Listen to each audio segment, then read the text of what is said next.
पंजाब केसरी में आप सबका स्वागत है। मैं हूं चंद्रशेखर धरनी। हरियाणा के कैबिनेट मंत्री कृष्ण बेदी हमारे साथ मौजूद हैं। बीजेपी सरकार ने जो अपने संकल्प पत्र में वायदे किए थे उनको पूरा करने की तरफ अग्रसर है और लाडो लक्ष्मी योजना की लॉन्चिंग होने जा रही है 25 सितंबर को इंद्रधनुष पंचकुला के अंदर। पूरा कार्यक्रम क्या रहेगा, लाडो लक्ष्मी योजना का लाभ किन किन को मिलेगा, इन सब चीज़ों पर विस्तृत जानकारी लेंगे कृष्ण बेदी से, क्योंकि कहीं ना कहीं इसमें कृष्ण बेदी की भूमिका सारथी की रही है, जिन्होंने इस योजना को पूरा करवाने के लिए कड़ी मेहनत की और मुख्यमंत्री ने जो ये चाहते थे, जिस प्रकार से ये उसको लाना चाहते थे, उसमें पूरी तरह से मोहर लगाई। बातचीत करते हैं कृष्ण बेदी जी से। बेदी जी, स्वागत है आपका। जी नमस्ते। मैं आभारी हूँ माननीय मुख्यमंत्री हरियाणा नायब सिंह सैनी जी का, अपने प्रदेश के संगठन का, केंद्र के संगठन का, केंद्रीय नेतृत्व का, जिन्होंने बहनों की स्थिति को देखते हुए हमारे चुनावी वचन पत्र के अंदर लाडो लक्ष्मी योजना हरियाणा भर की महिलाओं को देने की योजना बनाई और 2100 रुपये पर महीना देने की योजना बनाई। और जो हमने वचन पत्र के अंदर वादा किया था और 1 साल होने से पहले हम उसको लागू करने जा रहे हैं। जिन बहनों से वादा किया था उनके सशक्तिकरण के लिए, उनकी आर्थिक मजबूती के लिए ये एक बहुत ही महत्वाकांक्षी योजना हरियाणा प्रदेश के अंदर 25 सितंबर पंडित दीनदयाल उपाध्याय जी के जयंती समारोह से हम इसकी शुरुआत करेंगे। कल 11 बजे इंद्रधनुष स्टेडियम सेक्टर 3 पंचकुला में मुख्यमंत्री जी इस कार्यक्रम में मुख्य अतिथि के तौर पर रहेंगे और इस कार्यक्रम की अध्यक्षता की मैं विभाग का मंत्री होने के नाते मेरी जिम्मेवारी रहेगी। और एक कल से ही हम एक ऐप लॉन्च करेंगे सभी जिला हेडक्वार्टर्स पर, सभी विधानसभा क्षेत्रों के अंदर हमारे जनप्रतिनिधि, चाहे विधायक हैं, चाहे सांसद हैं, चाहे राज्यसभा सांसद हैं, चाहे हमारे जिला परिषद के चेयरमैन हैं, ब्लॉक समिति के चेयरमैन हैं, नगर निगम के, नगर परिषद के, ये सभी लोग कल अपने अपने स्थान पर लगभग 200 जगह पर इसका कल सीधा प्रसारण भी होगा और सीधा बहनों के साथ प्रशासन ने सारी तैयारियां कर ली हैं। सारी बहनें इसके साथ सीधी जुड़ेंगी और मुख्यमंत्री जी कल इसका ऐप को लॉन्च करेंगे। उसके बाद इस पे रजिस्ट्रेशन ऐप पे हमारी बहनें शुरू कर देंगी। इसमें इसमें जो मुख्य बिंदु है, मैं जिसको जोर दे के मैं बार बार बोल रहा हूँ, हमने एक ऐसी योजना तय की है हमारे विभाग ने, लगभग 6-7 महीने से हम लगातार उस पर काम कर रहे थे कि किसी भी बहन को अपने घर की दहलीज से बाहर पांव रखने की आवश्यकता नहीं है। इस स्कीम का लाभ उठाने के लिए किसी भी बहन को सरकारी दफ्तर में नहीं जाना, किसी भी बहन को किसी भी सीएससी सेंटर पर नहीं जाना, स्वयं के अपने फ़ोन पर अपने आप को जानकारी उन्होंने उपलब्ध करानी है और वो जो जानकारियाँ वो ऐप मांगेगी वो बहन भर सकती है खुद, उसका बेटा भर सकता है, उसका भाई भर सकता है, उसका पति भर सकता है, उसके पिताजी भर सकते हैं। वो सारी जानकारियाँ वहाँ उपलब्ध होने के बाद वो स्वयं ऐप अपने आप रजिस्टर करेगी और रजिस्ट्रेशन की यस होने के 1 महीने के बाद उन बहनों के सीधे अकाउंट में 2100 रुपये महीना हम पेंशन, इसका लाडो लक्ष्मी योजना का लाभ देना शुरू कर देंगे। इसके लिए उम्र का कोई क्राइटेरिया रखा गया? हमने 21 साल से 23 साल 60 साल 23 साल से 60 साल की बहनों के लिए योजना के साथ जोड़ने का हमने प्रोविज़न किया है। जिन बहनों की उम्र 23 साल की हो गई है और 60 साल के अंदर है उनको हम 2100 रुपये का लाभ देंगे, क्योंकि 60 साल के बाद हमने ओल्ड एज पेंशन देते हैं जो 3000 रुपये है। कुछ बहनें ऐसा है कि अभी विडो हैं या और स्कीम से जो लाभ ले रहे हैं, वो उनकी इच्छा के ऊपर डिपेंड करेगा कि वो स्कीम में अपने आप को जोड़ें या ना जोड़ें। क्योंकि हमारे पूरे देश के अंदर सबसे ज़्यादा पेंशन का लाभ चाहे ओल्ड एज पेंशन है, चाहे विडो पेंशन है, चाहे बोनई की है, चाहे किन्नर की है, चाहे थैलेसीमिया पीड़ित की है, कैंसर पीड़ित की है, सभी अलग अलग बीमारियों की अलग अलग जो 11 बीमारियों के साथ हमने जोड़कर जो लाभ लोगों को दिया है, उसमें जो प्रोविज़न में वो उनकी इच्छा के ऊपर है। परंतु जिनको कोई भी लाभ नहीं मिल रहा उसको 2100 रुपये का लाभ हमारी सरकार देगी और उन बहनों को इसमें लाभ से पहले इस चरण में हम जोड़ेंगे जिनको 1 लाख रुपये की आमदन अभी तक परिवार की है। लगभग 8000 रुपये जो परिवार की मंथली आमदन है, उन बहनों को सहयोग करने के लिए, सपोर्ट करने के लिए, मजबूत करने के लिए, सशक्त करने के लिए ये दीनदयाल लाडो लक्ष्मी योजना हम लेके आए हैं। प्रथम चरण के अंदर कितनी महिलाओं को ये लाभ पहुंचेगा? सीधा सीधा जिस प्रकार का हमने कैलकुलेशन किया है, हमने ऑलरेडी जो विडो सिस्ट बहनें हैं या किसी और प्रकार का जो लाभ लेने वाली हैं, नौकरी पेशा वाली बहनें हैं, जो भी हैं, उनको इस योजना में से अलग किया है। केवल अभी तक जो जानकारी आ रही है, 20 लाख से 21 लाख तक वो बहनें इसमें जुड़ेंगी और हमारे पास बजट की कोई कमी नहीं है। हमने अभी जो आंकड़ा आया है उसमें हमारा 4,932 करोड़ रुपया पर वार्षिक हम खर्च करेंगे और यदि संख्या बहनों की बढ़ी 1 लाख से नीचे वालों की तो हम उसको और भी बजट का प्रोविजन करेंगे। मुख्यमंत्री जी ने बड़े विशाल हृदय के साथ बहनों के सशक्तिकरण के लिए, उनकी उन्नति और तरक्की के लिए, उनकी मजबूती के लिए, उनका स्वाभिमान और गौरव को जिंदा रखने के लिए, क्योंकि आज 100 रुपये के लिए भी बहन को जरूरत होती है, वो अपने पति से आगे हाथ फैलाती है, अपने बेटे के आगे हाथ फैलाती है, अपने भाई के आगे हाथ फैलाती है। आप बहन सशक्त हो, वो परिवार का सहारा बने, उसके भी हाथ में कुछ पैसा आए, वो सारा पैसा परिवार की समृद्धि के लिए लगेगा, ऐसा मुझे विश्वास है। ऐप के माध्यम से जब सारी चीज़ का संचालन होगा, खुद जो एप्लीकेंट है, जो ज़रूरतमंद महिला है वो इसको अप्लाई कर सकती है, तो मॉनिटरिंग की व्यवस्था कैसे रहेगी? मॉनिटरिंग किस स्तर पर होगी? हमने इसकी मॉनिटरिंग की बहुत बड़ी व्यापक व्यवस्थाएं की है। हमने लाइवनेस डिटेक्शन, हर महीने जो बहन अपने आप को अपलोड करेगी उसको लाइव अपने फोटो, आई ब्लिंकिंग या स्माइलिंग फेस या जो भी है वो हर महीने सुने अपने आप को अपलोड करना पड़ेगा। जैसे ही वो अपलोड करेगी उसके अकाउंट में पैसे आ जाएंगे। अब इसमें ये नहीं है कि 3 महीने के बाद, 4 महीने के बाद, 5 महीने के बाद चेकिंग होगी तब जाके कोई घोटाला या चोरी या गलती पकड़ी जाएगी। नहीं, वो हर महीने जो बहन अपने आप को उसमें अपने फ़ोन में, स्वयं का फ़ोन है उसका, किसी का और का है नहीं, वो जब वो अपने आप को अपलोड करेगी उसमें आई ब्लिंकिंग करेगी, वो अपने आप को लाइवलीनेस का वो सर्टिफिकेट आप उसका स्वयं का हो जाएगा, किसी के आगे पूछने की जरूरत नहीं है और उसको पैसे पेमेंट हर महीने उस प्रकार से मिलती रहेगी। और यदि जो बहन इसमें नहीं कर पाएगी तो उसको पैसे नहीं देंगे। बिजली साहब, जहाँ तक मेरी जानकारी है, आधिकारिक रूप से तो आप बताएंगे इस बारे में, कि देश के अंदर पहला ऐसा राज्य हरियाणा बनने जा रहा है जिसमें ये लाडो योजना जैसी पॉलिसी लागू होने जा रही है और महिलाओं को लाभ मिलेगा। नहीं, इससे पहले मध्य प्रदेश ने किया है, परंतु वहाँ पे अमाउंट 1500 रुपया। दिल्ली में भी वो 2500 रुपये करेंगे, परंतु अभी उसकी शुरुआत नहीं हुई है। पंजाब और हिमाचल ने भी, कांग्रेस के एजेंडे में था ये, परंतु वहाँ तो बहनें हड़ताल पे बैठी हैं, कोई पैसा मिल ही नहीं रहा। और अभी तक कोई 2.5-2.5 साल, 3-3 साल सरकार को बने हुए, कोई वहाँ पे चर्चा भी नहीं इस बात की। तो सबसे ज़्यादा अमाउंट देने वाला और सबसे ज़्यादा संख्या में बहनों को लाभ देने वाला प्रदेश हरियाणा प्रदेश बनने जा रहा है, ऐसा मुझे विश्वास है।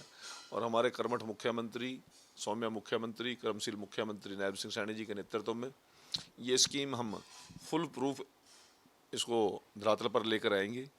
कोई भी ज़रूरतमंद परिवार छूटे ना और गैर ज़रूरतमंद परिवार के हाथ में सरकार का पैसा ना जाए, उसका मिसयूज ना हो, इसका हमने फुल प्रूफ प्रबंध किए हैं। और हमारा डिपार्टमेंट पूरी गंभीरता के साथ, मेरा विभाग लगा हुआ है और मेरे विभाग के अधिकारी लगातार प्रयासरत हैं और मुख्यमंत्री कार्यालय भी स्वयं इसको, सारी स्कीम को आगे बढ़ाने में लगा हुआ है। मैं बहुत बहुत आभारी हूँ मुख्यमंत्री जी का, अपने केंद्रीय नेतृत्व का, प्रदेश नेतृत्व का। बीजेपी का देखा जाए जो संकल्प पत्र था उसके एजेंडे में था ये बिंदु, और इसको सरकार का भी 1 साल भी गठन हुए नहीं हुआ, इसको पूरा किया जा रहा है। देखिए, हमने जो वचन पत्र दिया था, जो घोषणा पत्र दिया था, उसमें से अब तक मुझे बड़ी खुशी है कि 42 से ज़्यादा हमने, 11 महीने अभी कंप्लीट हुए हैं हमारे, 11 महीने के अंदर 42 से ज़्यादा हमने अपने वचन पत्र के अंदर जो वादे थे वो पूरे किए। हमने वादा किया था कि बहनों को 21 रुपये देने का, वो हम उस पर देने जा रहे हैं।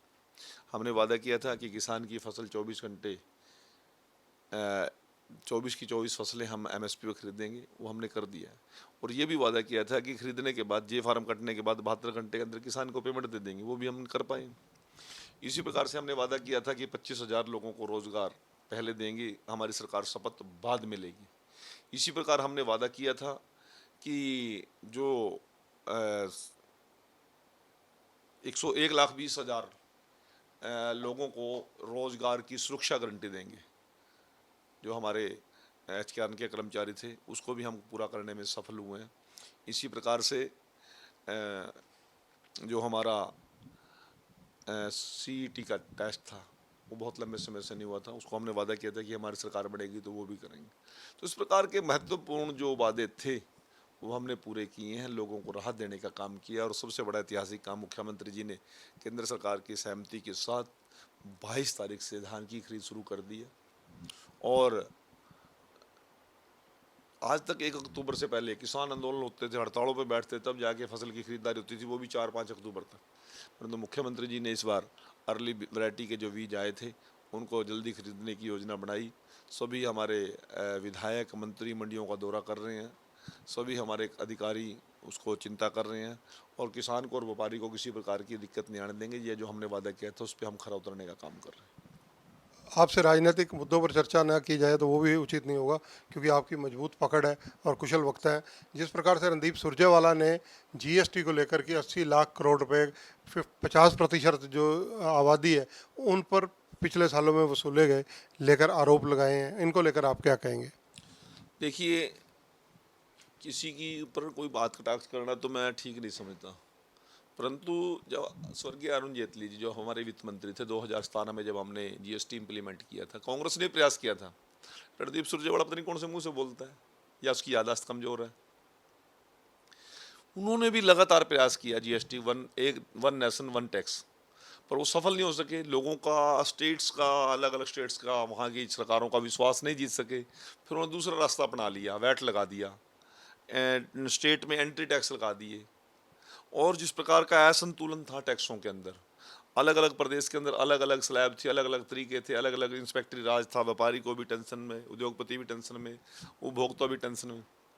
हमारी सरकार ने हिम्मत करके 2014 के अंदर हमारी सरकार बनी, 2.5 साल के अंदर हमने सभी प्रदेशों का विश्वास जीत के उन लोगों को एक वन टैक्स वन नेशन उस सिस्टम में लेकर आए। जीएसटी लगी और उसमें मैं आपको जो बात बताना चाहता हूँ, अरुण जेटली जी ने साफ साफ लोकसभा में बयान दिया था, संभावनाएं प्रत्येक चीज में है, 100% संपूर्णता किसी चीज में नहीं हो सकती। यदि इसमें किसी प्रकार का चेंज करने की, किसी प्रकार का संशोधन करने की आवश्यकता पड़ेगी तो हम करेंगे। अब इस रणदीप सुरजेवाला और कांग्रेसियों की याददाश्त तो कमजोर है, उनको वो सबक तो याद नहीं है और उसका हमने आकलन करना भी था। परंतु 2020 मार्च से पहले ही, 20 मार्च या 22 मार्च को कोविड का पूरे वर्ल्ड के अंदर प्रकोप हुआ और पूरे दुनिया की अर्थव्यवस्था को उसने हिला के रख दिया। प्रभाव हमारे देश में भी हुआ, परंतु उसके प्रभाव कोविड के लंबे समय तक देश की अर्थव्यवस्था ने भी भुगतना पड़ा। परंतु हमारे देश की कुशल सरकार ने, कुशल नेतृत्व ने, मोदी जी ने और हमारे फाइनेंस विभाग के अधिकारियों ने किस प्रकार अर्थव्यवस्था को संभाला और आज दुनिया की बाकी सारी अर्थव्यवस्थाएं डगमगाई, हमारी अर्थव्यवस्था आगे बढ़ी। आज दुनिया की तीसरी चौथी अर्थव्यवस्था हमारी बन चुकी है। अब 11वें नंबर से लेकर हम वहां तक पहुंचे। अब उसके अंदर संशोधन किया और संशोधन कर लिया तो अब कांग्रेस के पेट में दर्द हो गया। ना करते तो फिर क्या, फिर तो कुछ बोल नहीं रहे थे, एक्सेप्ट कर लिया था। और जीएसटी काउंसिल की जो मीटिंग होती है उसके अंदर कांग्रेस के सभी मुख्यमंत्री और सभी लोग समर्थन करते हैं और बाहर आके ये बयानबाजी करते हैं। तो लोगों को जो राहत देने का काम किया है मोदी सरकार ने और केवल 20 दिन में निर्णय कर दिया, ये नवरात्रों के अवसर पर और दीपावली के अवसर पर, कल मैं कैथल के अंदर कम से कम 15 जगह लोगों के बीच में गया और लोगों ने जिस प्रकार से वाहवाही की, ऑटोमोबाइल की सेल किस प्रकार से बढ़ी, पतंजलि वालों की सेल किस प्रकार से बढ़ी, हार्डवेयर के लोगों से मैं मिला, अनाज मंडी में भी गया, इसी प्रकार से किराना के लोगों से मिला। सभी लोग जिस प्रकार वाहवाही कर रहे हैं वो इनसे कांग्रेस थोड़ा सा बर्दाश्त नहीं हो सकती। मैं तो कहता हूं यदि इनमें दम है तो उतरे ना सड़कों पर, अखबारों में क्यों बयान दे रहे हैं? जन समर्थन लेके सड़कों पे उतरे कि ये जो जीएसटी के अंदर केंद्र सरकार ने लोगों को राहत देने का काम किया है, हम सड़क जाम करते हैं, हम आंदोलन करेंगे, करें, देना बयान। परंतु नहीं, अखबार में बयान दे के भाग जाते हैं और कई बार तो बाथरूम से बैठ के ट्वीट कर देता है ये आदमी। पूर्व भाजपा सांसद हैं चौधरी वीरेंद्र सिंह जी के बेटे हैं, आईएएस अधिकारी रहे हैं, वर्तमान में कांग्रेस के नेता हैं। तो उनका कहना है कि 2 अक्टूबर से, मतलब गांधी जी की पुण्यतिथि से सद्भावना यात्रा पूरे हरियाणा में 90 की 90 विधानसभा में निकाली जाएगी बीजेपी के खिलाफ। नहीं, वो हमारे खिलाफ थोड़ी निकाल रहे हैं, तो जिनके खिलाफ निकाल रहा है उसको भी पता है उसके पिताजी किस प्रकार के बयानबाजी कर रहे हैं। सद्भावना यात्रा अब महात्मा गांधी जी की जयंती को लेकर वो निकालेंगे, क्या हुड्डा जी आएंगे पूछ लेना उनसे? कुमारी शैलजा जी आएंगे उस यात्रा में, रणदीप सुरजेवाला आएगा उनको समर्थन देने के लिए, क्या अशोक तंवर आएगा उनको समर्थन देने के लिए, क्या जयप्रकाश जी जो सांसद हैं जिस लोकसभा से निकालने की बात कर रहे हैं, जयप्रकाश जी उनको समर्थन देने के लिए आएगा? नहीं आएंगे, बिल्कुल नहीं आएंगे। सद्भावना यात्रा केवल जिनके खिलाफ निकाल रहा है वो उनके खिलाफ निकाल रहा है, बीजेपी को तो नाम ले रहा है बेचारा सपनों के अंदर। धन्यवाद। तो ये हैं कृष्ण बेदी, कैबिनेट मंत्री हरियाणा सरकार के। पंचकुला के अंदर इंद्रधनुष में एक विशाल कार्यक्रम होने जा रहा है 25 सितंबर को, जिसकी अध्यक्षता कृष्ण बेदी कर रहे हैं, क्योंकि वह विभाग के मंत्री भी हैं। और मुख्य अतिथि के रूप में हरियाणा के मुख्यमंत्री नायब सिंह सैनी मौजूद रहेंगे। लाडो लक्ष्मी योजना, जो एक तरह से ड्रीम प्रोजेक्ट हरियाणा सरकार का कहा जाता है, उसको इम्प्लीमेंट करने जा रही है हरियाणा सरकार। कैमरामैन संजय सिंह के साथ चंद्रशेखर धरनी, पंजाब केसरी टीवी, चंडीगढ़। सभी प्रदेशवासियों को आपके छोटे भाई मंजीत पहलवान कनेली हाथ जोड़कर राम राम। आप सभी को पता है आने वाली 25 सितंबर को जननायक चौधरी स्वर्गीय देवीलाल जी की सम्मान दिवस में एक रैली का आयोजन किया जा रहा है। मेरे सभी काका ताऊ माताओं बहनें छोटे बड़े भाइयों से हाथ जोड़कर अपील है कि सुबह कनेली फार्म पर 9 बजे 25 तारीख को पहुंच जाएं और हम यहां से सारे साथी दल बल के साथ और एक अनुशासन के साथ रैली में जाने का काम करेंगे और चौधरी अभय सिंह चौटाला के हाथ मजबूत करने का काम करेंगे। राम राम, जय बाबा जी। हमसे जुड़े रहने के लिए हमारे YouTube चैनल को सब्सक्राइब करें और नई वीडियो की नोटिफिकेशन के लिए बेल आइकॉन को दबाएं। अगर आप ये वीडियो Facebook पर देख रहे हैं तो लाइक जरूर करें और ज्यादा से ज्यादा शेयर करें। धन्यवाद।